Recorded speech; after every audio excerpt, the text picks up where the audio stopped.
Bonsoir à toutes et à tous. Merci d'être présentes et présentes pour cette soirée de lancement du manifeste Eau vive pour une hydrologie régénérative et pour aussi donner la parole aux collectivités pilotes que l'association a suivies pendant 2 ans bientôt. Dans le cadre d'expérimentations sur des sites pilotes. On va vous présenter tout ça. C'est parti pour cette soirée en 3 temps, 4 temps, là, comme c'est marqué sur le programme. Un premier temps où on va présenter avec Charlène vision, définition de l'hydrologie régénérative. On va faire un rapide tour à la fois de ce qu'est, ce qui n'est pas l'hydrologie régénérative, et puis pour en arriver à la présentation du manifeste. Et des projets justement portés par les collectivités, nos premières collectivités accompagnées avec l'association. Et puis on laissera ensuite la main à Samuel qui va nous animer une table ronde avec justement un représentant de chacune des 5 collectivités et qui vont nous partager leur retour d'expérience autour de ces projets d'hydrologie régénérative qu'ils ont mis en œuvre sur leur territoire. Et puis on en aura clôturé finalement pour ici, après un temps d'échange évidemment avec vous, dans le public. Et puis on retournera en bas au merveilleux buffet préparé par Nicolas de la ferme des Cormiers. J'en profite pour le saluer et le remercier pour son buffet. Ça vient d'Ardèche et c'est fait 100% maison. Il a élevé la viande, il a transformé, donc voilà, c'est de grande qualité. Et on pourra tous en bénéficier pour un temps aussi informel d'échange. Et autour vous l'avez déjà vu, normalement, certains ont déjà dans les mains du fameux manifeste Eau vive pour une hydrologie régénérative. Il sera temps soit de l'acheter, et sinon, si vous l'avez déjà, de le faire dédicacer par l'autrice principale, qui est Charlène. Et voilà, donc c'est parti pour... C'est parti, vous êtes prêts, prêtes ?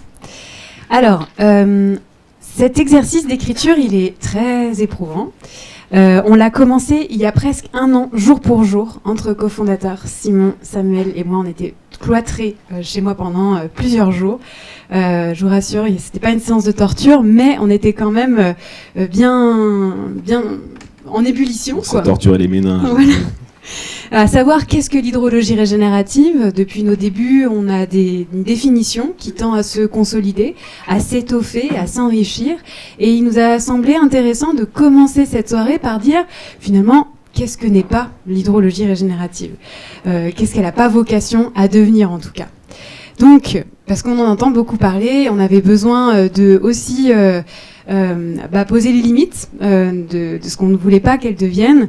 Et parmi ces limites, il y a cette question du mot valise qu'on transporte et qui veut finalement dire pas grand-chose, ou une opportunité financière, une propriété intellectuelle, un processus de labellisation, de certification, une nouvelle norme. Voilà, en fait, rien de tout ça. Et c'est pas non plus une mode, c'est pas non plus un cache-misère, de la cosmétique caché sur du business as usual, du greenwashing, voilà, tout ce qui pourrait être apparenté à du greenwashing.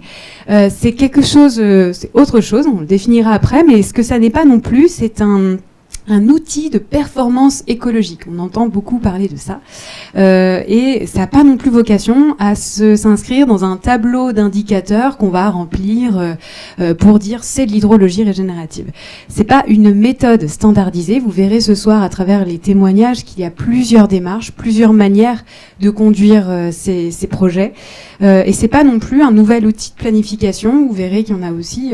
Et si vous êtes là ce soir, vous connaissez un peu le sujet. Il y a beaucoup d'outils de planification. Donc, on n'est pas tout ça. Et on n'est pas non plus, finalement, une solution miracle, une science exacte, la protection divine ou l'assurance, la garantie d'un retour à la normale. On sait qu'on traverse des périodes de bouleversement et on n'a pas du tout la prétention de dire ce sera l'hydrologie qui va solutionner tous les problèmes, nous sauver de ces chocs hydrologiques et climatiques qu'on va subir. Voilà. Je ne sais pas si Simon, tu veux rajouter... Non, c'était juste apprécier le choix des illustrations pour illustrer ce que n'est pas l'hydrologie régénérative, en tout cas ce qu'effectivement elle n'a pas vocation à être ni à devenir. Mais alors du coup, question, qu'est-ce qu'elle a vocation plutôt à être et à devenir ? tout à fait. Qu'est-ce que c'est alors ? En tout cas, qu'est-ce que ça pourrait devenir et le cadre dans lequel elle s'inscrit. Vous allez entendre beaucoup dans les principes qu'on va énoncer des choses qui existent déjà sur les territoires, qui sont déjà mis en place et qui ne se revendiquent pas l'hydrologie régénérative. Encore une fois, on n'a pas envie que tout le monde se nomme hydrologie régénérative et tout le monde fasse des projets d'hydrologie régénérative. L'idée, c'est de construire un cadre qui va nous permettre d'envisager un changement de rapport à l'eau, un changement culturel, scientifique, artistique aussi, autour et social, sensible autour de l'eau et de l'hydrologie. Ça marque aussi une nouvelle orientation qui va décentrer notre rapport à l'eau, qu'elle soit un peu moins anthropocentrée, centrée sur l'homme, mais aussi qui invoque finalement les forces du vivant dans la manière de faire ces approches-là. Donc on se décentre, et il y a aussi une particularité, c'est qu'on est pour la pluralité, et comme je le dis, je le répète, il y a énormément de démarches qui sont déjà en lien sur ces sujets, donc on est pour la pluralité et l'itération, pour qu'il y ait vraiment un enrichissement autour de ces démarches. Par contre, il y a quand même un certain nombre de choses, des jalons importants qu'on a posés dans cette écriture du manifeste, qui est de dire concrètement, mis à part ce changement culturel, qu'est-ce que c'est ? Quoi, sur le terrain, à quoi ça ressemble. Donc vous lirez dans Eau vive que il y a un certain nombre de principes qui se regroupent autour de l'hydrologie régénérative. Vous en avez sans doute entendu parler, qui est à l'inverse de toute la tendance aujourd'hui observée sur les territoires, qui vise à accélérer, drainer systématiquement, évacuer l'eau le plus vite possible. Et bien là, on cherche au contraire à la ralentir, l'infiltrer, la stocker dans les sols, les nappes, les paysages, et de favoriser le processus d'évapotranspiration qui a mauvaise cote en hydrologie, puisqu'on considère que c'est une perte, alors qu'en fait, elle fait partie de ce petit cycle de l'eau verte continentale. Et c'est une source de pluie pour d'autres régions, pour d'autres pays. Donc on continue à maintenir ce processus-là, ne serait-ce que pour les microclimats, les points frais dans les paysages, etc. Donc le dernier principe, qui est un peu le petit nouveau et qui est apparu dans nos discussions autour de l'écriture, c'est celui de diversifier. On veut bien évapotranspirer, mais si on a une couverture végétale homogène et qui est finalement un désert paysager, c'est pas non plus ça qu'on voulait. Donc on est sur ce principe de diversification qu'on peut appliquer autant à l'eau verte finalement qu'à l'eau bleue. Je précise au passage, mais que l'eau verte, c'est bien cette eau qui est dans les sols et qui est évapotranspirée par le végétal. Et toujours ce triptyque eau, sol, arbre qui se décline, tous ces principes et ce triptyque se décline dans 4 milieux. Ça, c'est aussi un peu la nouveauté de nos échanges, c'est de dire, en fait, on peut appliquer ces principes dans les milieux agricoles, et c'est les premiers projets qui seront présentés ce soir, c'est vraiment autour de l'agriculture que se sont déclinés ces principes-là. Mais si on veut passer à l'échelle, si on veut avoir des effets significatifs à l'échelle des bassins versants, on s'intéresse obligatoirement à d'autres milieux, donc les forêts, les rivières et aussi le milieu urbain. Et le milieu urbain, la gestion intégrée des eaux pluviales, il y a déjà énormément de choses et beaucoup d'acteurs qui travaillent sur ces questions. Je ne sais pas si Simon, tu veux rajouter. Non, tu l'as bien résumé, effectivement, hein, c'est un très synthétique. Le but, c'est pas de refaire, comme là, ce soir, une présentation de tous ces principes. Donc on le met là de manière rapide. C'est aussi une invitation, finalement, à lire le manifeste, justement. Et effectivement, hein, pour souligner ce fait, et on va y revenir après sur les intentions de l'association pour une hydrologie régénérative, c'est effectivement de passer à l'échelle, et passer à l'échelle des bassins versants. Et en tout cas, de pousser ça. Et donc, forcément, qui dit passer à l'échelle des bassins versants, n'importe quel territoire est un bassin versant. Et d'où ces 4 milieux, parce que forcément, dans chaque territoire, il y a au moins un peu de forêt, souvent beaucoup d'agriculture, des cours d'eau, des milieux urbains. Et effectivement, pour le passage à l'échelle, il faut faire des projets selon le triptyque eau, sol, arbre, selon les principes ralentir, infiltrer, stocker, évapotranspirer, diversifier sur l'ensemble de ces milieux. Et quand on a dit ça, finalement, on est toujours à la moitié du gué. La question, c'est de savoir comment on y va. Et il y a beaucoup de manières d'y aller. En tout cas, nous, on mise sur des approches qui sont le plus possible low-tech. Donc, avec un moindre impact carbone, mécanisé, avec des matériaux prélevés sur place et puis de l'huile de coude, comme on dit. Mais et donc justement, et quand Simon nous parlait de ça, il rêvait qu'il y ait des chantiers participatifs à très grande échelle, comme ceux qu'on nomme dans le livre autour de la fondation Pahani en Inde. Tu pourras peut-être nous en parler si tu veux là. Oui, c'est ça. C'est vrai que c'est les rêves de l'époque, là, des premières réflexions autour de l'hydrologie régénérative qu'on avait avec les pionniers, Samuel et puis pas mal d'autres acteurs, notamment de la vallée de la Drôme, mais pas que, en France aussi, d'autres pionniers. Et ben c'était ça, c'était ce qui nous inspirait, c'était de voir, notamment en Inde ou dans d'autres pays où ils sont encore plus concernés par ces enjeux d'eau. C'est presque vital chez eux et c'est beaucoup plus contraint en termes de climat, en termes de plein de choses. Et en fait, ils s'y mettaient tous à aller par village entier et dans des formes justement de chantiers participatifs autour de cette régénération des cycles de l'eau, même s'ils la nommaient pas comme ça. En tout cas, c'était les effets qui en découlaient. Et ça nous inspire. On s'est dit, mais nous en France, on n'est pas encore concernés autant que dans certains pays comme ça. Et pourtant, ça vient. Et pourtant, il y a un été 2022, il y a une sécheresse qui arrive. Il y a des villages qui n'ont plus d'eau au robinet, comme loin dans des pays éloignés où on pensait que c'était leur problème à eux. Et en fait, non, nous aussi, pour anticiper ces évolutions climatiques, ces problématiques autour de l'eau, eh ben, on aura aussi besoin d'embarquer large et d'embarquer les citoyens et notamment dans cette vision de tous y participer, d'y mettre la main. Et quoi de mieux que des chantiers participatifs pour le faire. Voilà, et vous verrez qu'il y a 2 collectivités qui ont expérimenté ça dans les sites pilotes.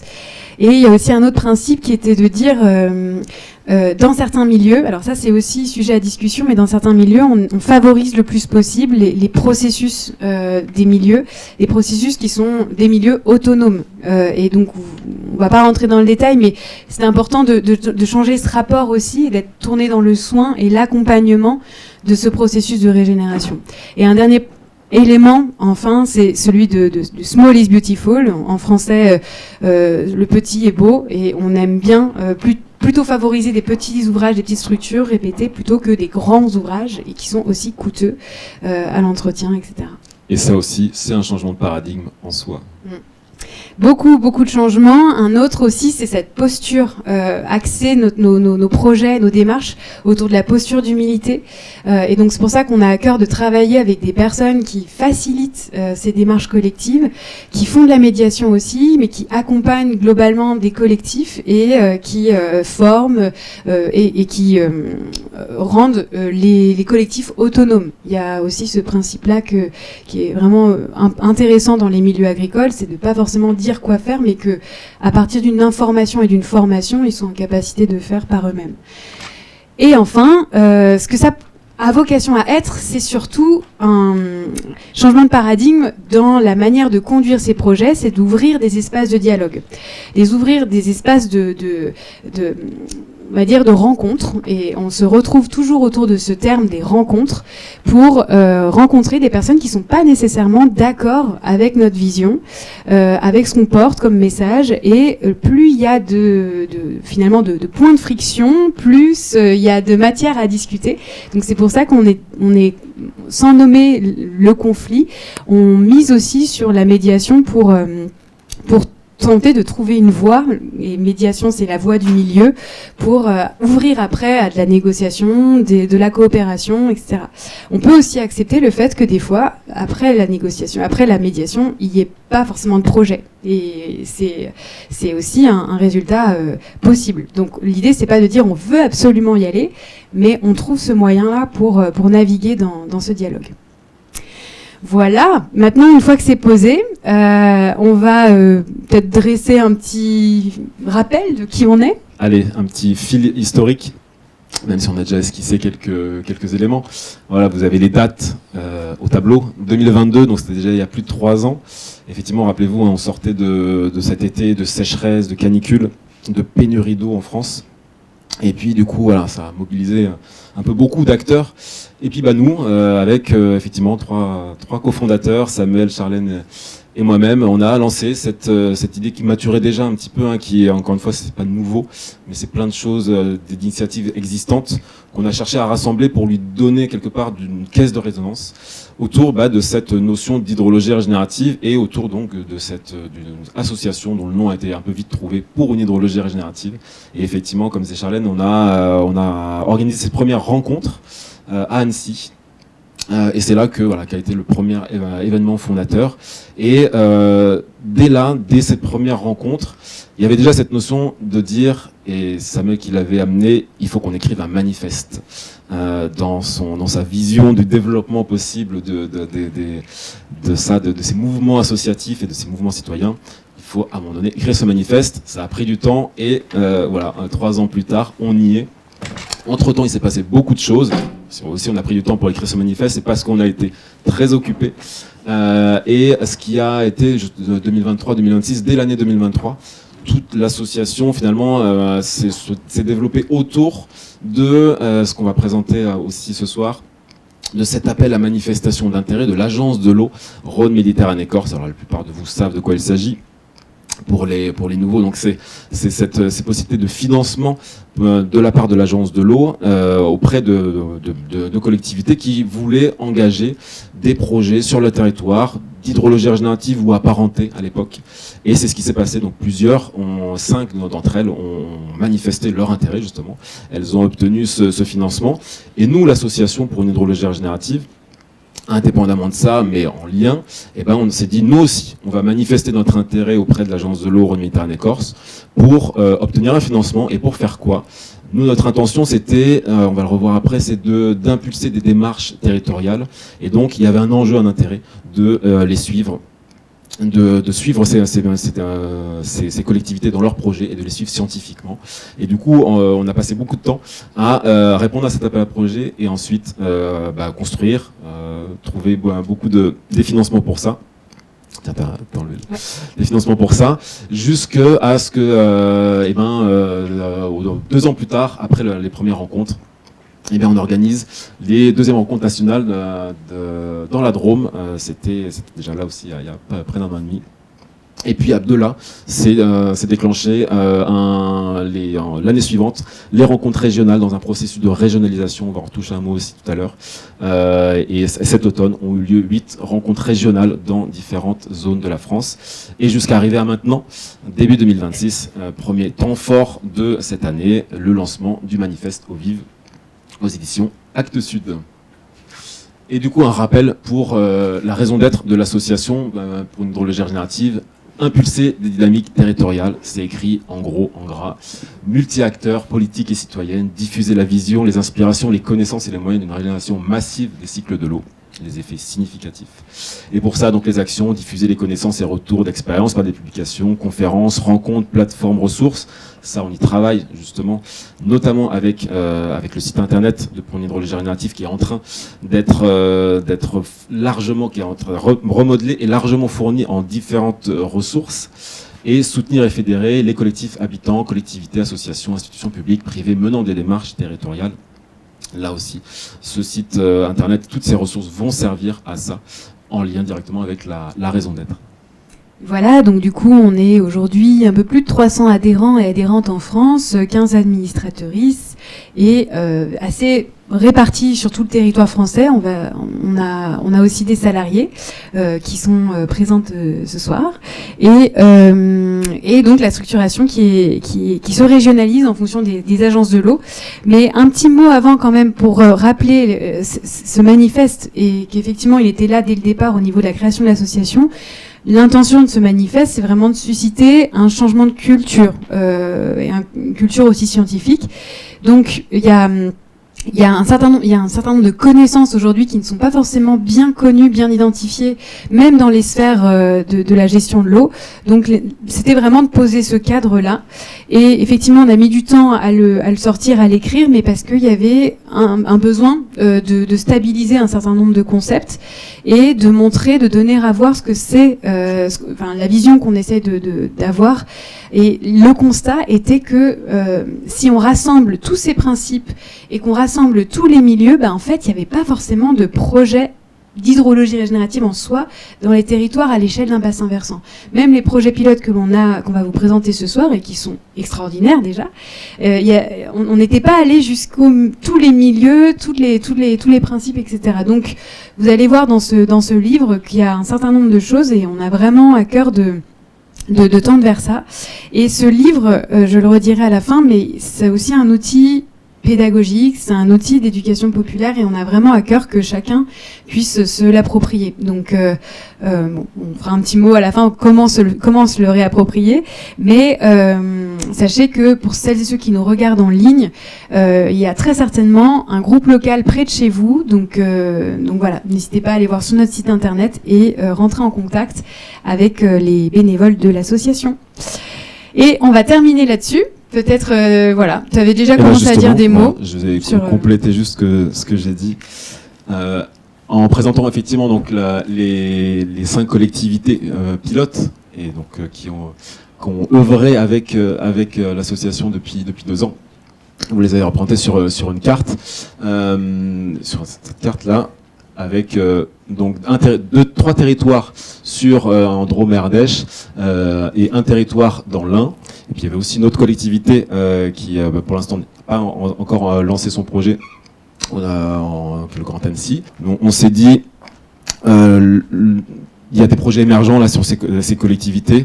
Nous, notre intérêt, l'intention, c'est que d'autres collectivités, ailleurs partout en France, puissent, elles aussi, elles vont à tôt ou tard le vouloir au regard des problématiques autour de l'eau, elles aussi puissent lancer des projets d'hydrologie régénérative.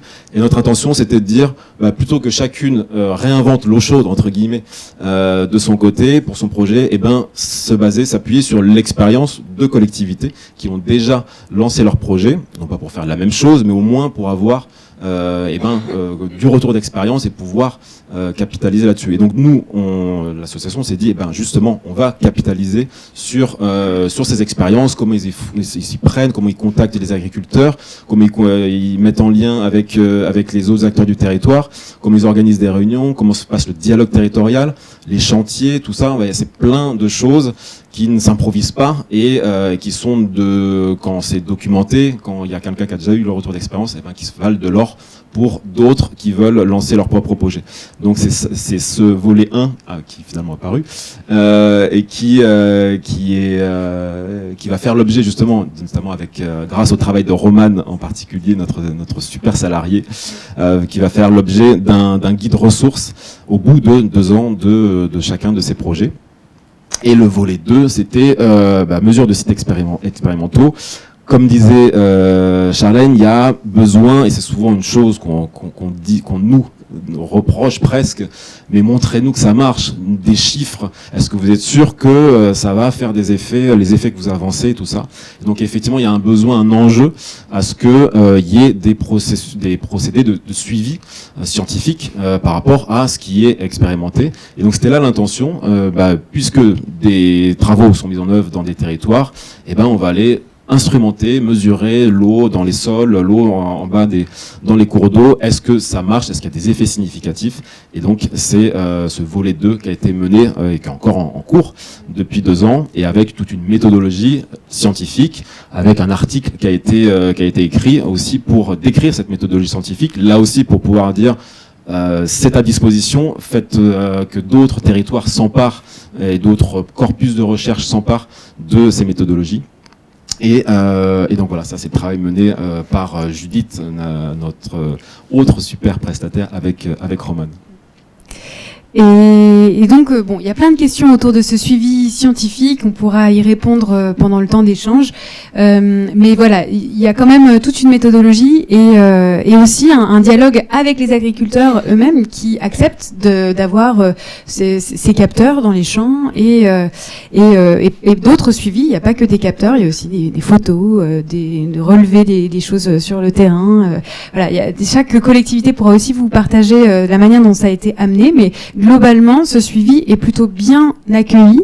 Il y a cette volonté de connaître, de comprendre, de savoir, et encore une fois, ce n'est que le début, donc on va dire capitaliser la donnée, l'engranger, l'analyser. D'une manière générale, en hydrologie, quand on veut établir des statistiques, c'est de l'ordre de 10 ans. Donc il faut être patient, et on n'aura pas là, on n'a pas forcément 10 ans devant nous, hein, c'est ça qu'il faut dire. Pour déployer ce type d'approche, on a envie de suivre, de connaître, mais on a aussi envie d'avancer et de déployer ces approches à grande échelle. Donc on mettra en ligne toutes les publications, les études qui vont ressortir de ces résultats. Et puis voilà, je crois qu'on va s'arrêter, on a beaucoup parlé. Oui, c'est le moment sans transition. Voilà, d'inviter nos chers représentants des collectivités pilotes qui seront présentés par Samuel. Merci beaucoup. Merci Charlène, merci Simon. Et ouais, on peut peut-être les applaudir si vous avez envie.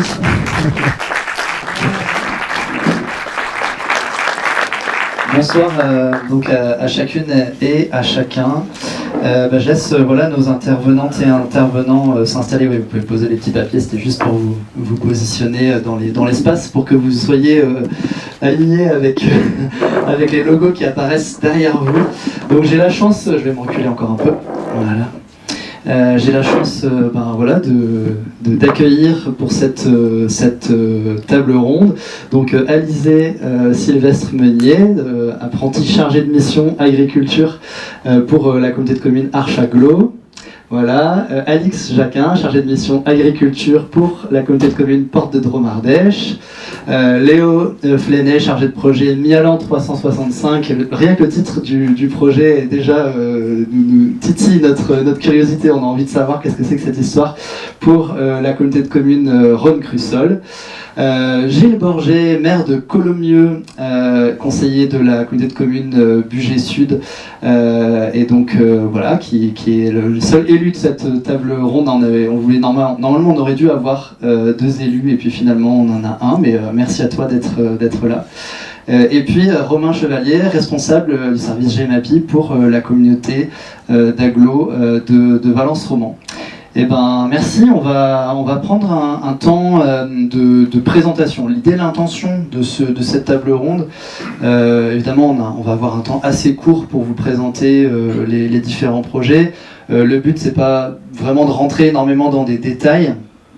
C'est plus d'inspirer, de vous montrer un petit peu aujourd'hui quels élans ont conduit ces collectivités à se lancer, d'où ça vient, c'était quoi les étincelles, les questionnements, les problématiques qui étaient là à l'origine, et aussi peut-être les conditions qui ont fait que ça a pu émerger.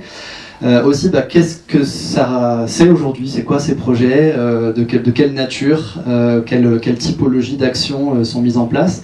Et puis dans un troisième temps, où est-ce que ça en est 2 ans après les débuts du projet, quelle perspective, comment vous positionnez, déjà quel bilan vous faites, est-ce que c'est encourageant, est-ce que c'est compliqué, les deux peut-être, et donc et on a envie de savoir aussi qu'est-ce qui va se passer pour la suite.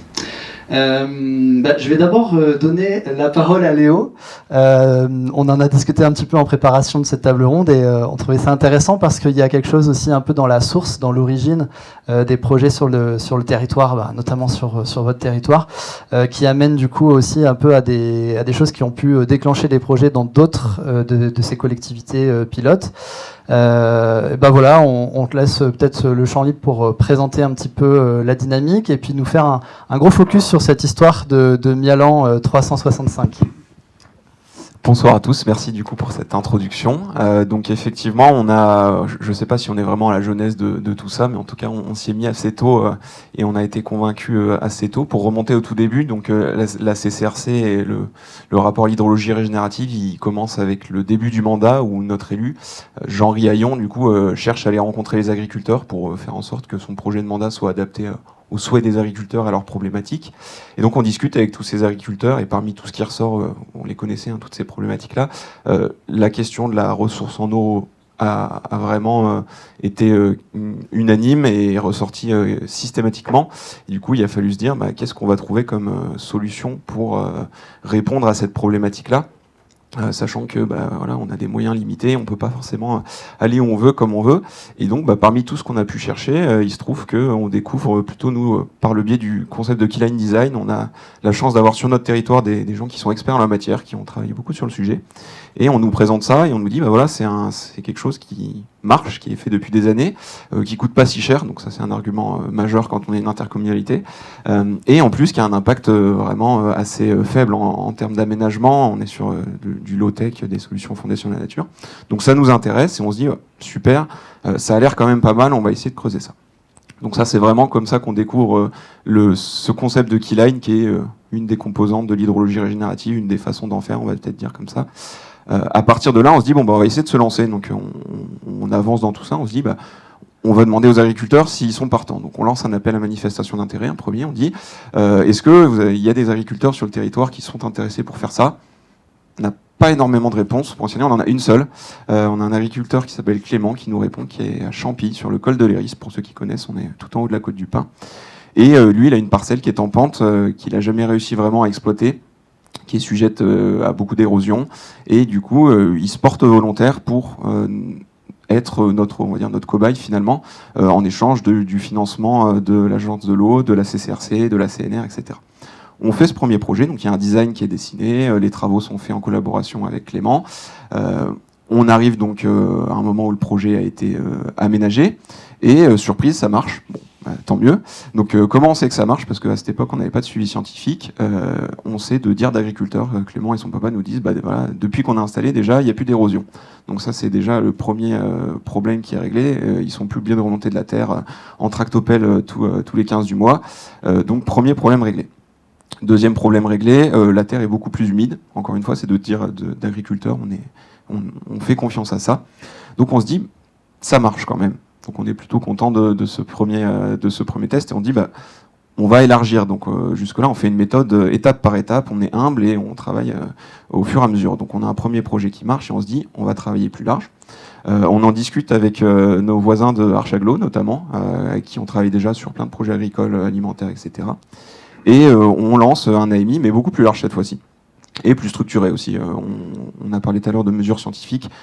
Nous, c'est quelque chose qu'on a besoin d'avoir aussi des résultats, des preuves tangibles pour pouvoir porter ça auprès notamment de l'agence de l'eau et de la CNR. Et donc, on lance ce projet avec du coup du suivi derrière, avec PUHR, qui va faire du suivi scientifique, qui veut nous accompagner, qui veut nous expliquer tout ça, et toute une multitude d'acteurs qui sont associés. Et cette fois-ci, on a 17 agriculteurs qui nous répondent sur les deux projets au total, sur les deux territoires, pardon. Et donc, on fait de l'aménagement. Là, on a plusieurs types du coup de parcelles. On a des parcelles viticoles, on a des parcelles arboricoles, et on fait du Keyline Design, de l'hydrologie régénérative sur tout ça. Ça marche aussi plutôt bien. Donc là, pour vous dire, en termes calendaire, on est sur la fin de ces projets-là. L'AMI, il a dû commencer en 2021, si je dis pas de bêtises, ou 2022. 2023, c'est pas moi qui le portais. Et là, on est en train de finir, on va dire, les derniers projets, en tout cas de notre côté. Les aménagements. Les aménagements. On en est encore loin de la partie suivi scientifique, d'avoir des retours de données, mais voilà, les aménagements sont terminés. Et on en parlait tout à l'heure, tu disais, est-ce que vous êtes dégoûté? Enfin voilà. Pour l'instant, non, on est toujours content, et donc on continue cette démarche d'élargissement et de vouloir vraiment faire de l'expérimentation, d'aller toujours plus large. Et donc on s'est lancé dans un projet à l'échelle du bassin versant. Ça rejoint totalement ce que disaient Charlène et Simon tout à l'heure. C'est-à-dire qu'une fois qu'on a été convaincu de ce projet-là, on s'est dit on va travailler à l'échelle du bassin versant. On a été aussi convaincu parce qu'à Valence-Romain-Aglo, ils avaient déjà lancé un projet similaire sur le Bost. On a échangé avec des cabinets slovaques qui faisaient ça à l'échelle en termes de surface de département.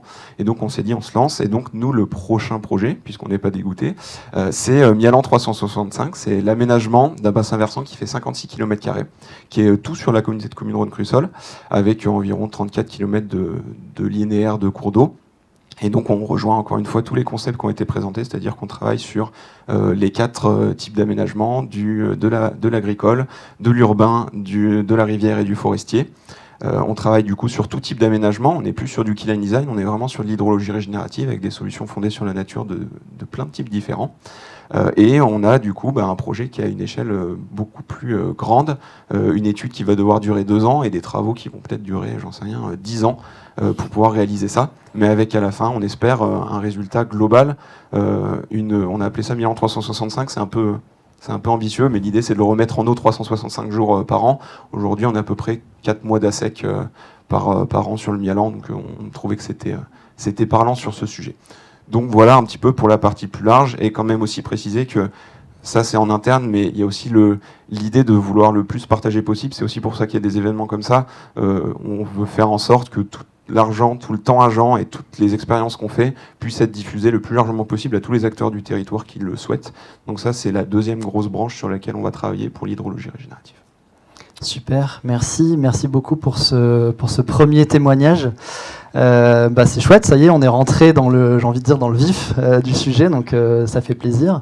Je vais me tourner vers Alizé. Donc, on a donc sur votre deux projets, donc on voit qu'il y a déjà des liens. Hein, il y a eu des liens historiques et donc aussi un travail avec les agriculteurs. Moi, ce qui m'intéresserait, en plus de ce qu'on s'est dit là, c'est comment on touche des agriculteurs, comment ça se passe dans la relation. Est-ce que c'est positif aujourd'hui, un peu dans le bilan de ce qui s'est fait jusqu'à aujourd'hui?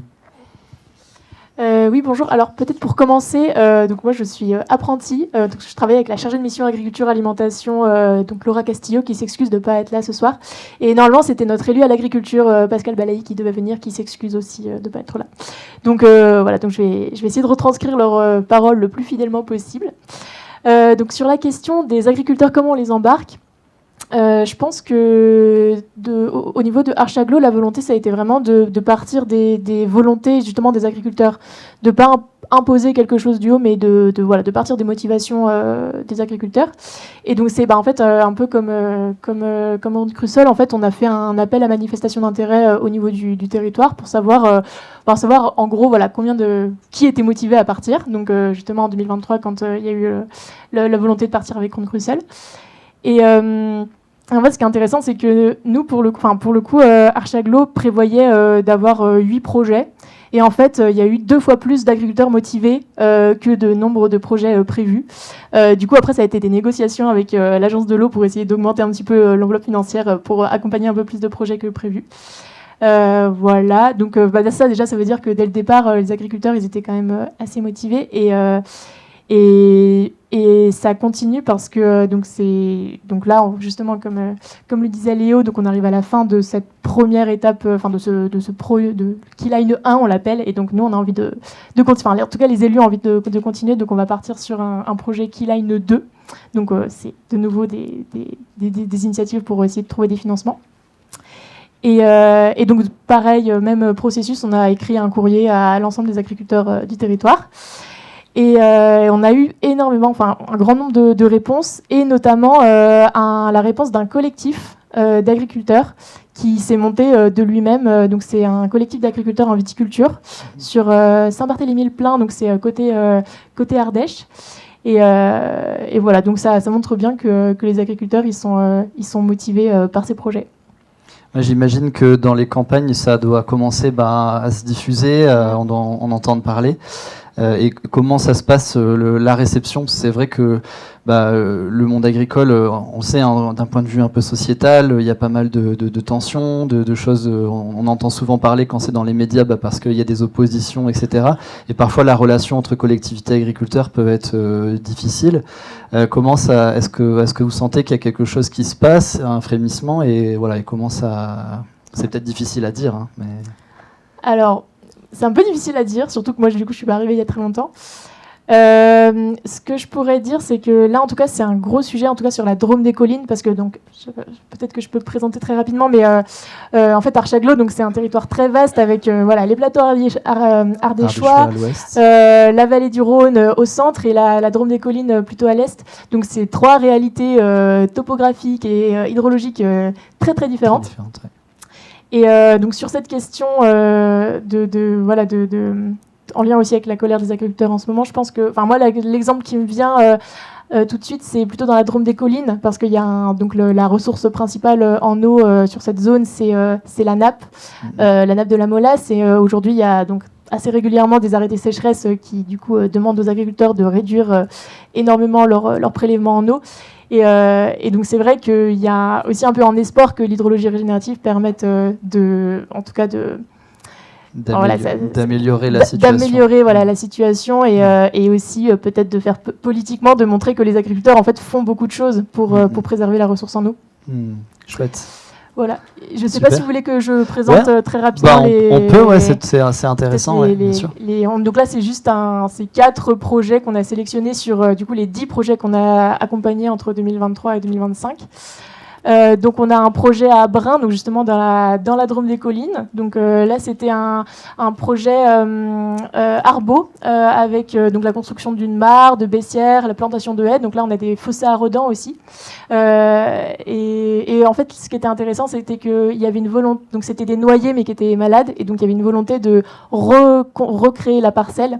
Donc ça laissait de la marge de manœuvre pour le design. Et un autre projet à Colombier-le-Jeune, donc là c'était aussi de l'arbo, mais pour le coup, comme on le voit, les vergers sont implantés et n'ont pas été touchés, donc il a fallu créer un design qui s'intègre bien dans le verger existant. Donc là on voit une succession de mares. Ça, c'est une question qu'on a souvent des agriculteurs qui disent oui mais moi je suis dans un système qui est déjà installé, soit en vitis soit en arbo. Est-ce que c'est possible d'améliorer la situation d'un point de vue hydrologique dans un espace aussi contraint? Et donc la preuve que oui c'est possible, on peut faire des choses. Alors oui il faut réfléchir différemment et on doit peut-être faire des compromis, mais donc c'est intéressant de présenter ce genre de projet en tout cas. Sur Étable, donc là c'était un projet viticulture et donc là pareil en fait on voit des vignes plutôt en bas de la parcelle, mais sur le haut il y avait pas de plantation, donc pareil ça a laissé libre cours pour la création de baissières qu'on voit ici. Et Saint-Victor, en fait on aime bien montrer cette photo parce que ça montre les fossés à redans en eau et donc ça, c'est avec la plantation de haies aussi à côté, mais ça montre un peu les ouvrages d'hydrologie régénérative en fonctionnement, si je puis dire. Génial, super, merci beaucoup pour cette présentation. On va enchaîner et puis du coup peut-être donner la parole à Alix. Donc un peu pareil, même exercice, quelle origine, comment c'est venu et puis où est-ce que vous en êtes aujourd'hui et quelle suite? Merci. Donc, comment c'est venu? Un peu de la même façon que les autres collectivités pilotes. En fait, c'est principalement l'appel à projet de l'Agence de l'eau qui a poussé, on va dire, les élus notamment à réfléchir à qu'est-ce qu'on pouvait faire de cette enveloppe. Et en fait, c'est venu d'un élu du syndicat d'eau potable, donc plutôt très sensible à ces problématiques-là d'eau. Et après de notre élu David Bouvier à l'agriculture aussi. Et donc, de la même façon, on a demandé en fait aux agriculteurs et agricultrices du territoire qui étaient motivés. Donc, pareil, des courriers envoyés à tous et à toutes pour savoir qui était volontaire. Et donc au début, on a eu 23 personnes volontaires et donc on a commencé à quantifier aussi le projet vis-à-vis de ces 23 volontaires. Malheureusement, au cours du temps aussi, ça a pris un peu de temps à se construire ce projet et donc on a perdu quelques agriculteurs, mais aussi on en a regagné. Et donc là, on a accompagné 19 agriculteurs et agricultrices sur le territoire. Et donc nous, on a voulu un peu dimensionner ce projet-là en se disant que c'était intéressant de montrer aux agriculteurs et agricultrices que on se positionnait pas, notamment ça rejoint ce que disait Charlène tout à l'heure sur la position d'humilité.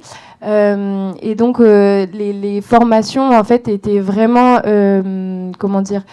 construites de façon à que les agriculteurs et agricultrices puissent créer leur propre design avec l'aide bien sûr des techniciens de Permalab. Mais donc là, la photo le montre bien. En fait, ils ont vraiment réfléchi eux-mêmes sur leur parcelle, dessiné à la fois leurs contraintes, leurs besoins, etc. Et donc ça, c'est assez intéressant, mais je pense qu'on va en reparler plus tard après sur la suite. Et je pense que ce qui a fait aussi bouger les choses dans le fait que ces agriculteurs et agricultrices aient été volontaires, c'est notamment, il y a eu des grosses inondations sur le territoire de Porte-de-Drôme-Ardèche, notamment sur le bassin versant de la Galore, à Saint-Vallier en 2023. Et en fait, je pense que ça a quand même dans l'imaginaire et dans l'imaginaire des personnes présentes là, il y a eu quand même beaucoup de terres érodées et on l'a vu notamment à Saint-Vallier. En fait, la Galore était vraiment marron et je sais que on a fait après des ateliers avec des habitantes sur ces thèmes-là et c'est beaucoup ressorti. Et donc je pense que les agriculteurs, agricultrices à ce moment-là aussi se sont dit il faut qu'on fasse quelque chose. De même que tu parlais tout à l'heure Léo, des agriculteurs qui nous ont dit remonter des tonnes de terre avec des bennes. En fait ça c'est quand même beaucoup ressorti dans nos discussions avec les agriculteurs et agricultrices. Donc je pense qu'il y a eu une prise de conscience aussi par des événements un peu phares météorologiques malheureusement. Et où ils se sont dit l'hydrologie régénérative peut être une solution et allons-y aussi parce qu'ils n'ont plus trop de solutions autres malheureusement donc voilà. Ok, super. C'est un projet dans lequel vous avez aussi exploré d'autres dimensions, notamment dans le côté un peu transmission, partage et associer, on va dire, la société de façon plus large au-delà des agriculteurs. Est-ce que tu peux nous en dire quelques mots ? Ouais, c'était l'idée. Donc, on a accompagné 19 agriculteurs et agricultrices et donc il y a eu un peu un collectif qui s'est formé autour de ces agriculteurs et agricultrices. Et on s'est dit que c'était dommage en fait de pas continuer cette dynamique autour de l'hydrologie régénérative, notamment encore par des discussions avec les agriculteurs et agricultrices, où ils avaient du mal à en parler à, par exemple, leurs proches, les voisins, voisines, habitants du village, d'expliquer en fait ce qu'ils étaient en train de mettre en place sur leur parcelle. Et donc on s'est dit, donc là moi c'était dans le cadre de mon stage de fin d'études, de faire des ateliers participatifs pour en fait expliquer aussi aux habitants habitantes qu'est-ce qui se passait là dans les champs à côté de chez eux, et donc de les impliquer aussi dans ces dynamiques là et donc d'expliquer ce qu'était l'hydrologie régénérative et ce sur quoi on pouvait travailler tous ensemble. Et ensuite, il y a eu aussi les plantations d'arbres. Donc ça, c'était avec l'ADAF. L'association drômoise d'agroforesterie, oui. Je traduis. Voilà, qui a associé en fait dans un programme des enfants et des arbres la plantation sur les terrains des agriculteurs agricultrices, la plantation d'arbres avec les élèves de la communauté de communes en fait. Et donc là on a vraiment quelque chose qui est assez complet je trouve dans l'approche. On a à la fois su toucher des agriculteurs agricultrices mais aussi les habitants habitantes et aussi les futurs habitants habitantes du territoire. Super, merci beaucoup. Alors ce sujet de la participation des citoyens et tout ça, ça va nous faire un excellent sujet de transition pour donner la parole à Gilles. On va quitter temporairement, on va y revenir, la Drôme et l'Ardèche pour aller explorer le territoire de l'Ain et on va dans un petit village. Vraiment un petit village de l'Ain, Colomieux. D'où c'est venu cette histoire de faire de l'hydrologie régénérative à Colomieux et qu'est-ce qui s'est passé sur ces 2-3 dernières années ? Alors, le contexte n'est pas le même que ce que je viens d'entendre. Sur Colomieux, c'est un petit village, 165 habitants. Il n'y a pas de professionnels, il n'y a pas de chargé de mission, on n'a personne en fait. On n'a que des bénévoles qui sont prêts à travailler. Donc on travaille sur l'eau et le climat depuis plusieurs années, 2017, 2016 à peu près. Et on a travaillé même bien en amont sur l'assainissement, puisqu'on est la première commune du département de l'Ain qui a fait l'assainissement fil planté de roseaux en 90. Donc voilà, c'est un sujet qui nous tenait à cœur et on voulait travailler sur faire des actions sur notre commune dans le domaine de l'eau, eau verte, eau bleue, dans tous les domaines.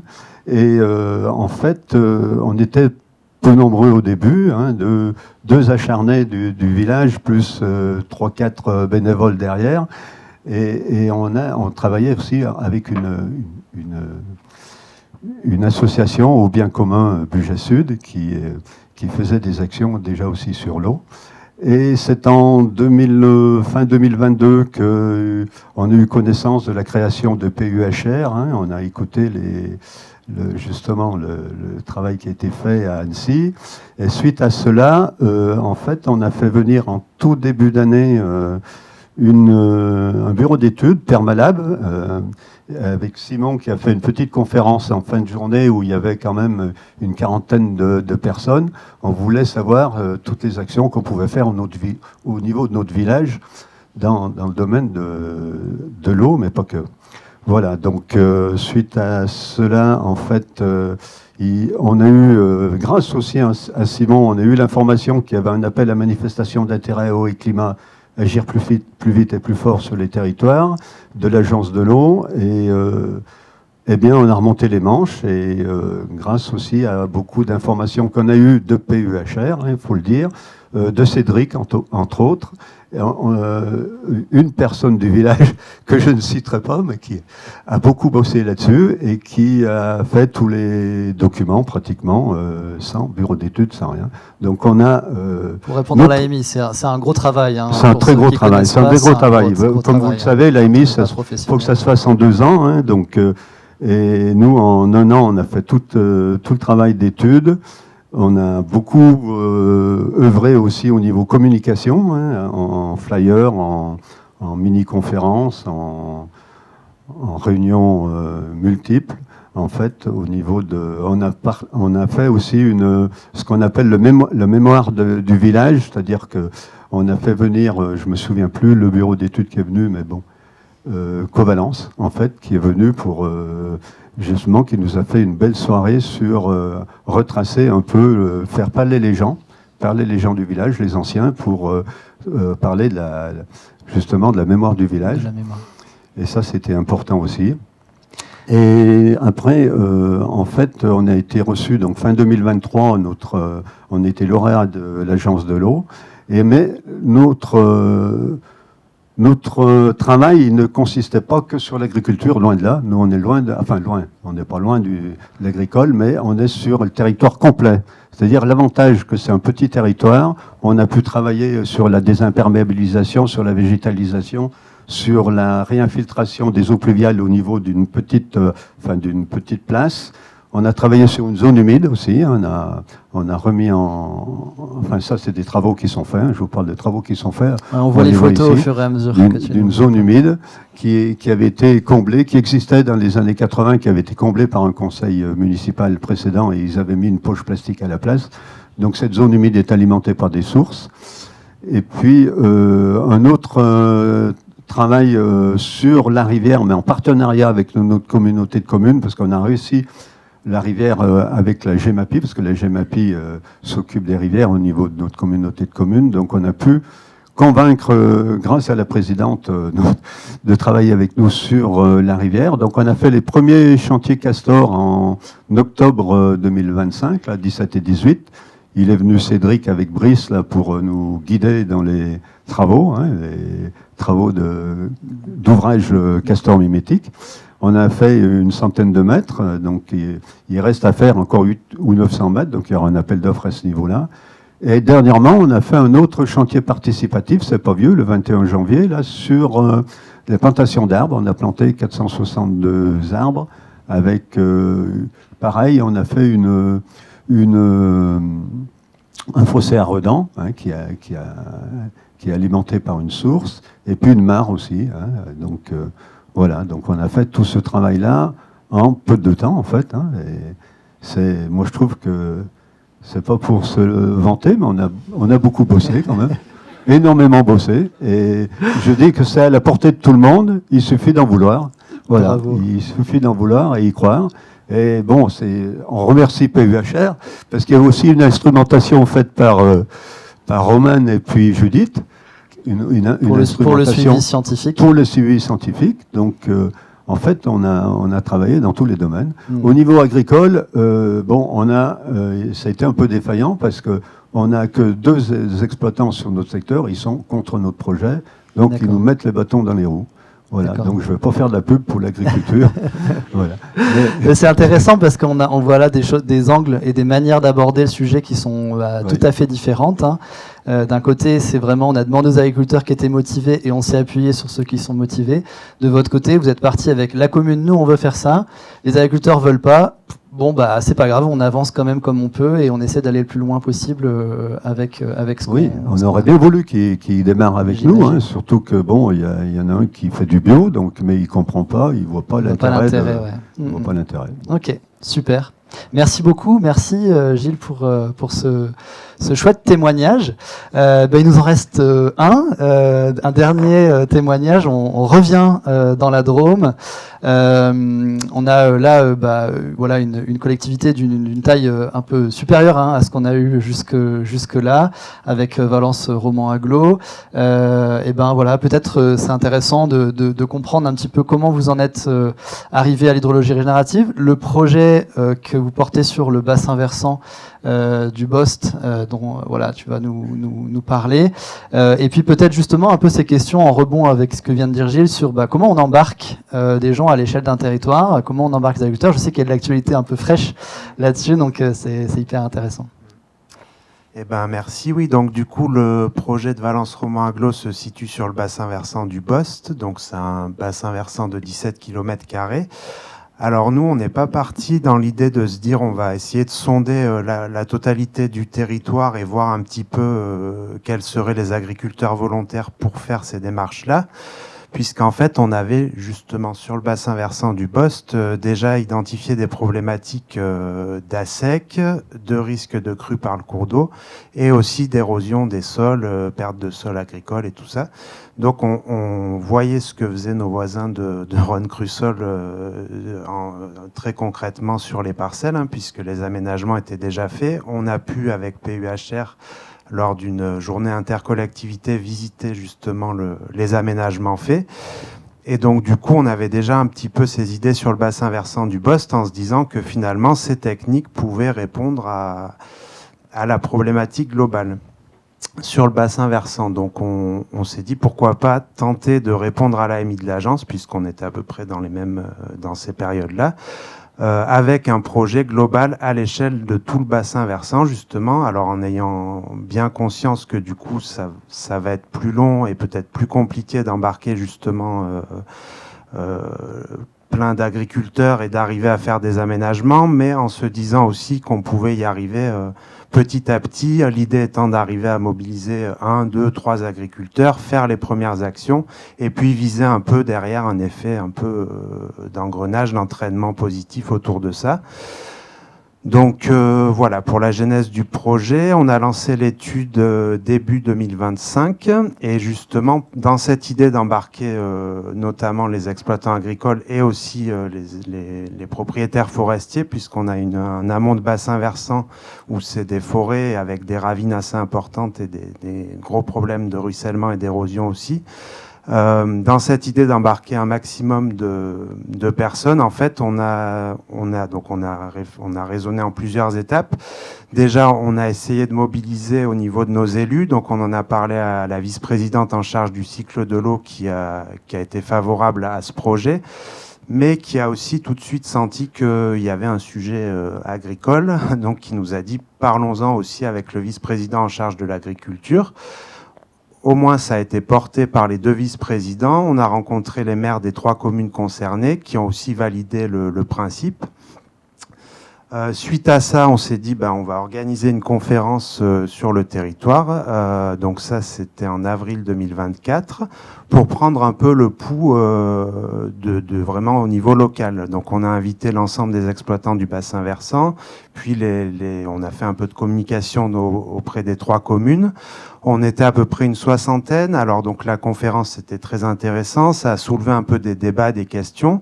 Et à la fin de cette conférence, on a émis l'idée de lancer cette étude. Alors il y a eu des réactions plutôt positives, mais aussi des réactions assez mitigées. En tout cas, voilà, il y avait du débat, donc ça nous a un petit peu conforté dans le fait de se dire il y a quelque chose, en tout cas la question, le fait de lancer cette discipline-là, ça soulève des débats, donc il il y a quelque chose à faire. Et donc de là, on a construit le cahier des charges en mettant justement un axe fort sur la concertation territoriale. Donc on a finalement dans le groupement de prestataires qui réalisent l'étude sur le bassin versant, on a à la fois un cabinet qui fait le dialogue territorial et on a un bureau d'études qui fait le design du bassin versant. Alors on sait qu'on va pas arriver entre guillemets à l'optimum technique puisque on pourrait avoir un schéma idéal techniquement pour limiter au mieux les ruissellements, pour recharger au mieux les sols et tout ça. Mais si à la fin on n'arrive pas à faire les actions parce qu'on n'a pas concerté, parce que c'est pas accepté, c'est un peu dommage quoi. Donc l'idée vraiment c'est de co-construire avec les exploitants forestiers, les agriculteurs, aussi avec les communes puisqu'à l'aval du bassin versant on est sur de l'urbain et du coup on peut aussi désimperméabiliser pour mieux infiltrer l'eau. Donc voilà, là on en est à peu près à ces étapes-là, on est à la moitié de l'étude, on attaque le dimensionnement, le design un peu du bassin versant, avec plusieurs ateliers, avec un groupe de dialogue aussi qui représente les différents usagers pour construire des actions. Et à la fin, donc fin 2026, on devrait avoir le schéma un peu concerté. L'idée étant ensuite de le mettre en œuvre sur un peu comme tu disais Léo pour le projet sur le Mialan, ça prendra peut-être 5-10 ans, mais d'avoir un peu un schéma directeur et d'arriver petit à petit à voir comment on priorisera les aménagements, mais d'arriver en fait à entraîner petit à petit le territoire sur ces actions. Ce qui est intéressant aussi pour nous et pour valoriser un peu le travail qui est mené là, c'est qu'en fait ces problématiques d'érosion, de ruissellement, de sécheresse, on les connaît ailleurs sur le territoire de l'agglo. Donc on s'interdit pas par la suite de pouvoir faire ce type de projet à la parcelle. Donc on est un peu dans l'autre sens que ce qu'a fait Ron Crusoll. Mais en tout cas voilà, apprendre un peu par ces études-là, voir comment avoir un retour d'expérience, comment ça se met en œuvre, est-ce que c'est facile, à quel endroit on s'est planté, qu'est-ce qu'on peut améliorer pour pouvoir le mener peut-être ailleurs à une autre échelle, une échelle vraiment parcelle. Voilà un peu l'idée globale. Super, merci à tous les 5 pour ces témoignages. Écoutez, on va s'offrir un petit temps d'échange, mode de questions-réponses, assez classique. Du coup, je vais me tourner un peu plus vers vous. On n'a que 2 micros dans la salle, donc et on a besoin que tout le monde s'exprime dans le micro parce que sinon les gens qui sont à distance, là, qui nous regardent sur Internet, ne peuvent pas entendre les questions, ce qui est très gênant. Donc du coup, on vous invite vraiment à lever la main, attendre que le micro arrive jusqu'à vous avant de poser votre question. Et c'est Simon qui va se promener parmi vous pour distribuer le micro et donc la parole. Voilà, n'hésitez pas, c'est toujours la première question qui est la plus difficile à lancer. On va se donner, je pense, une vingtaine de minutes d'échange, donc allez-y, on a du temps. C'est le moment. Oui, juste une question toute simple. Comment on fait si on a envie de participer à un chantier participatif sur nos territoires ? Alors la question est du coup posée un peu à la cantonade, j'ai envie de dire. Je pense que ça dépend peut-être des collectivités. Et puis, peut-être on peut parler un peu de vos expériences avec les chantiers participatifs, sur qui les a organisés, qui les a menés. Et puis moi, je vais faire une pré-réponse pour l'association PUHR. Aujourd'hui, il y a la possibilité de rejoindre les actions de l'association PUHR, notamment via le serveur Discord ou via notre site internet. Vous pouvez prendre contact avec les groupes locaux et du coup, vous pouvez vous enquérir de savoir s'il y a du chantier participatif qui s'organise proche de chez vous. Pour ceux où il y a eu des chantiers participatifs, peut-être une réponse complémentaire ? En fait, quand on prévoit un chantier participatif, on s'adresse beaucoup aux associations, déjà parce que c'est vrai que, pour Colomieux, on s'est adressé à plusieurs associations, au bien commun, on s'est adressé aux collectivités, mais on s'est adressé aussi à PUHR, à des bureaux d'études comme Permalab, et puis tous les gens de bouche à oreille, les gens s'inscrivent assez rapidement.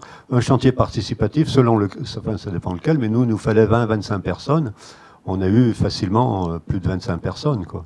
C'est vrai que tout à l'heure, j'ai pas développé, mais pendant qu'un jour, on avait 100 personnes, on avait une partie des gens qui travaillaient sur la rivière au niveau des ouvrages castors, mais une autre partie qui travaillait sur les bassins versants pour faire des mini-retenues d'eau de ruissellement. Et puis, voilà, donc c'est tout à fait possible d'avoir assez suffisamment de monde. Et pour s'inscrire, il faut demander aux associations. Voilà. Moi, j'ai une question concernant l'AMI, du coup, de l'Agence de l'eau. Est-ce que vous avez aussi d'autres projets qui ont été développés également de la même façon, mais pas par le biais de PUHR?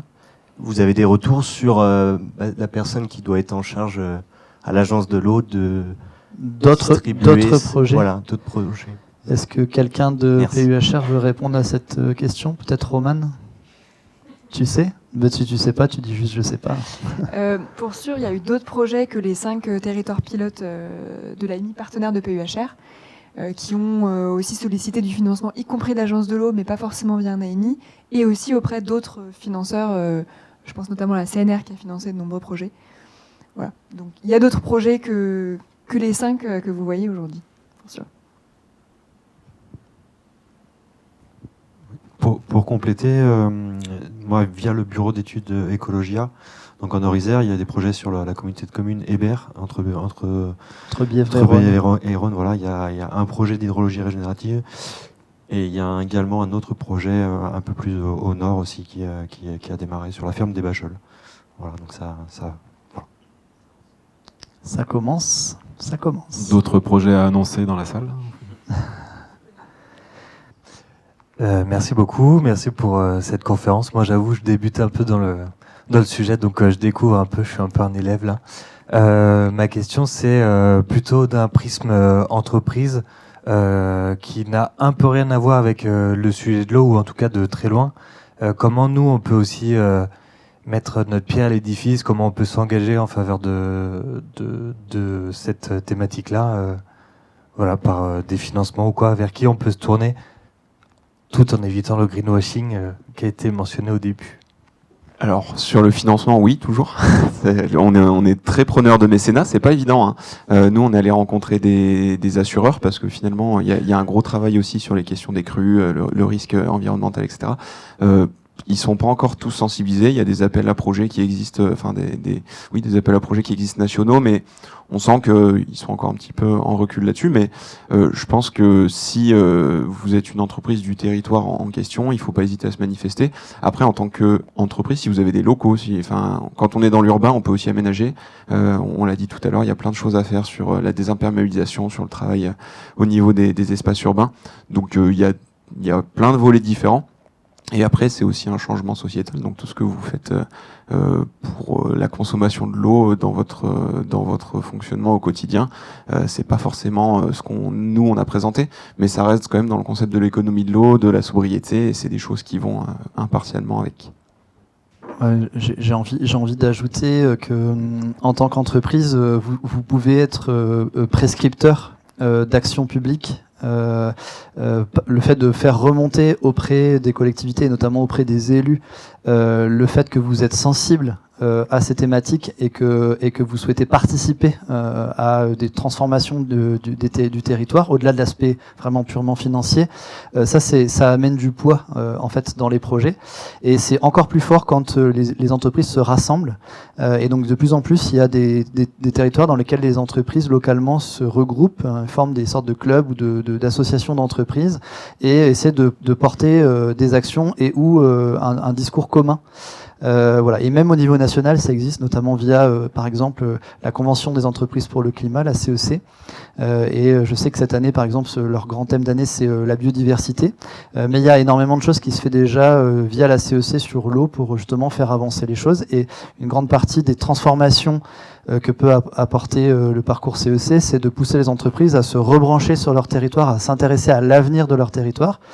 Et quand on parle de l'avenir de leur territoire, on pense à l'eau. Est-ce qu'on aura encore de l'eau en 2050, en 2100 de quelle qualité comment Et donc, du coup, des entreprises, même si elles ne travaillent pas dans ce secteur-là, qui s'engagent et qui essaient de trouver des manières de le faire collectivement en lien avec les élus et avec les institutions territoriales. Bonsoir. Merci, Bonsoir. Merci pour cette conférence. La question des eaux usées. Est-ce que PUHR travaille sur les eaux usées ou est-ce que c'est un sujet complètement indépendant? Super question. Est-ce que quelqu'un de PUHR veut répondre? Finalement, il y a beaucoup de questions pour PUHR. Est-ce que quelqu'un veut répondre? Charlène, tu veux venir répondre?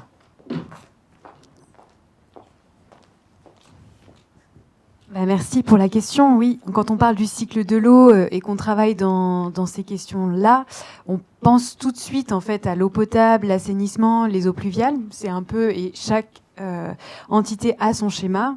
Quand c'est porté par une collectivité, je laisserai la main après. Et justement, la nécessité de porter cette vision à l'échelle du bassin versant et de recouper finalement toutes ces thématiques, c'est de les intégrer, ne pas travailler spécifiquement dessus, mais néanmoins ça reste en lien avec ça. Donc pour répondre très simplement à la question, on n'y va pas directement. Mais par contre, lorsqu'il y a une volonté du territoire à travailler sur la question, c'est-à-dire renouveler les infrastructures, souvent il y a des collectivités qui se demandent est-ce que je garde la station d'épuration ou est-ce que je la regroupe avec une autre, mais du coup ça fait un transfert d'eau d'un bassin à un autre. Donc toutes ces questions-là, elles font partie des réflexions qui sont portées par les collectivités. Et après, à partir de ça, on peut travailler sur les autres aspects, notamment comment on peut améliorer aussi les fonctionnalités du milieu pour être en capacité d'encaisser les sécheresses, comment on peut travailler aussi avec les forestiers, les agriculteurs pour garder l'eau dans les sols le plus possible.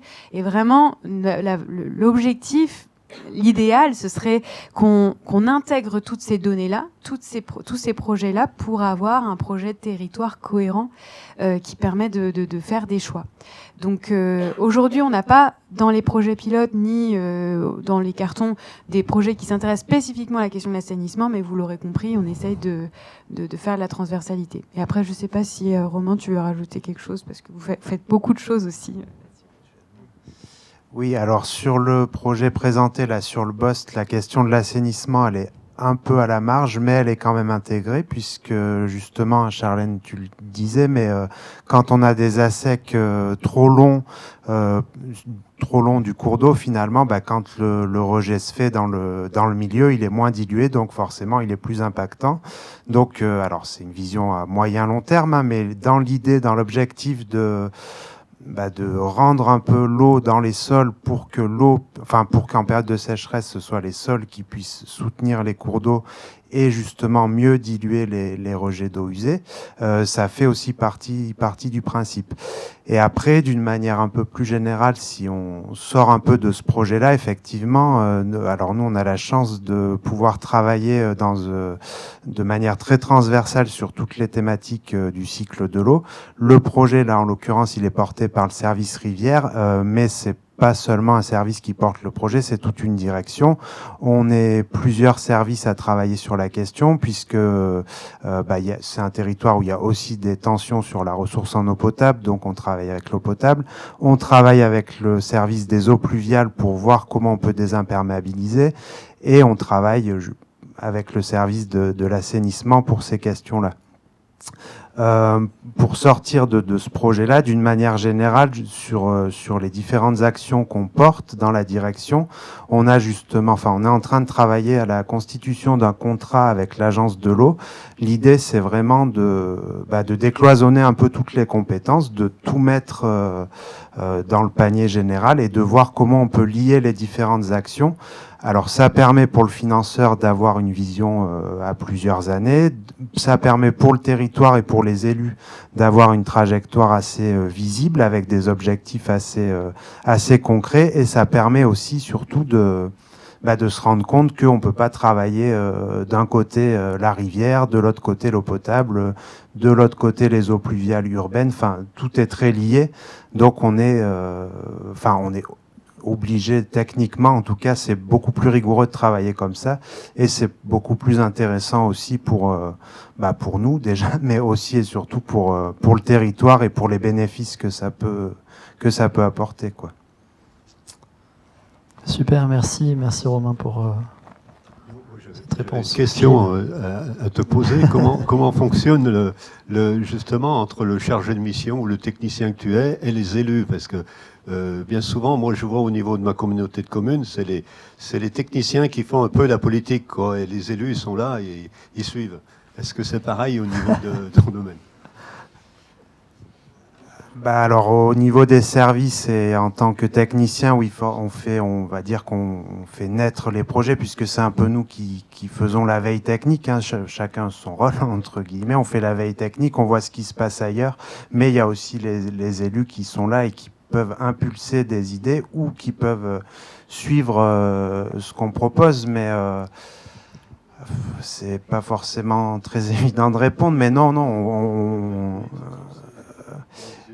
si justement au début, alors on est un peu en plein dedans, mais au début des mandats, justement, en tant que service technique, on met un peu à plat tout ce qu'on peut proposer sur le mandat, quels sont les objectifs stratégiques du mandat à venir, comment on s'organise. Donc c'est des visions d'ensemble, des visions stratégiques. Il y a un arbitrage au niveau des élus. Une fois que l'arbitrage est fait, on suit les directions, et après dans le quotidien, il y a des, comme pour toutes les collectivités, hein, il y a des comités de pilotage, on associe les élus. Alors après, c'est sûr qu'il y a oui, ça dépend des sujets. Il y a des sujets pour lesquels il y a plus d'appétence, mais en tout cas, oui, D'où l'importance, je fais un petit rebond, mais pour une association comme PUHR, de pouvoir favoriser l'émergence de feuilles de route en début de mandat qui intègrent directement l'intention de travailler sur l'hydrologie régénérative, de manière à justement se donner du temps pour monter des projets, aller chercher les financements, embarquer comme on a vu là. Et donc tout ça s'inscrit, je pense, dans ces temporalités politiques qui sont hyper importantes. Et donc voilà, ça va nous faire un petit lien après avec une partie de l'intention du manifeste.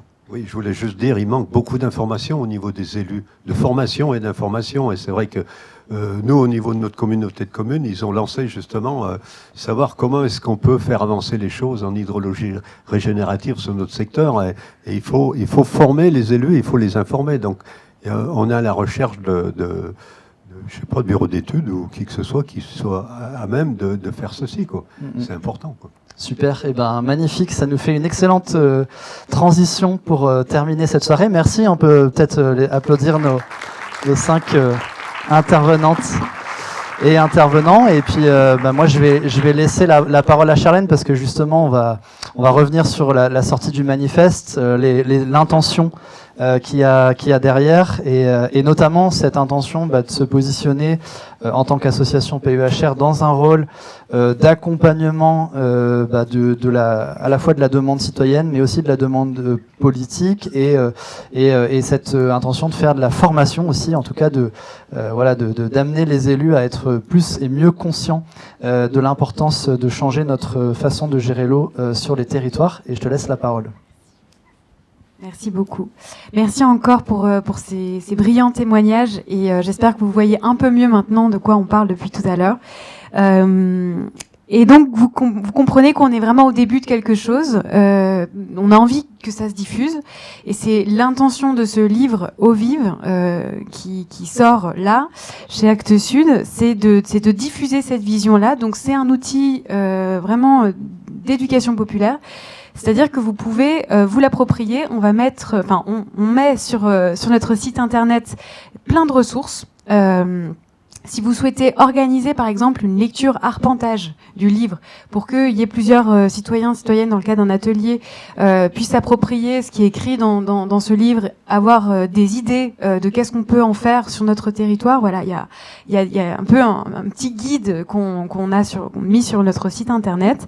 Vous pouvez aussi soutenir concrètement tout ce qu'on porte là, donc en adhérant à l'association évidemment, mais en signant la tribune qui est en ligne aussi, autour de l'hydrologie régénérative, et interpeller, on en parle là, vos élus actuels et futurs. À chaque début de mandat, effectivement, il y a une petite fenêtre d'attention qui est très très précieuse, et donc utilisez au vive, utilisez le site internet, toutes les ressources qui sont en ligne et disponibles gratuitement, elles sont là pour vraiment former, informer, et pour répondre à Gilles à l'instant. Finalement, comme pour l'agriculture, nos meilleurs ambassadeurs et ambassadrices, ce sont les élus eux-mêmes qui en parlent, ou les agriculteurs eux-mêmes et agricultrices eux-mêmes qui en parlent.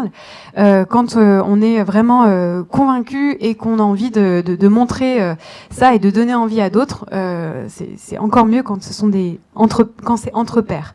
Donc voilà un peu les possibilités d'action, et on l'a dit déjà, mais l'association, elle se structure régionalement. Donc, sur chaque territoire des agences de l'eau en France, il y a déjà un groupe local. Donc, n'hésitez pas vraiment à les rejoindre pour monter, des visites, un potentiel projet de territoire. Vraiment, il y a déjà quelque chose qui est là et qui demande à se développer. Voilà, et je sais pas s'il y avait un autre message pour inviter à passer à l'action. Signer la tribune. Signer la tribune, c'est dit, sur change.org, et puis faire un don à l'association. On est une association reconnue d'intérêt général, et on a besoin d'aide au quotidien pour ça. Et puis voilà, j'aimerais quand même terminer par vous remercier d'être toujours plus nombreuses et nombreux à nous suivre, à être là, être présents. Et ça nous touche vraiment. Et je tiens aussi à remercier toutes les forces bénévoles qui font que ça marche. Donc Perrine, toutes les personnes qui ont œuvré ce soir pour l'organisation. Nos super salariés, Romane, on a beaucoup parlé de toi, de Judith aussi, qui nous regardent là, Laura, Carole, voilà, toutes ces personnes qui ont œuvré dans l'association, le Centre du patrimoine arménien qui nous accueille, et puis encore une fois la libraire. Et je précise enfin que les droits d'auteur du manifeste sont reversés à l'association. Donc voilà. Merci beaucoup pour votre présence.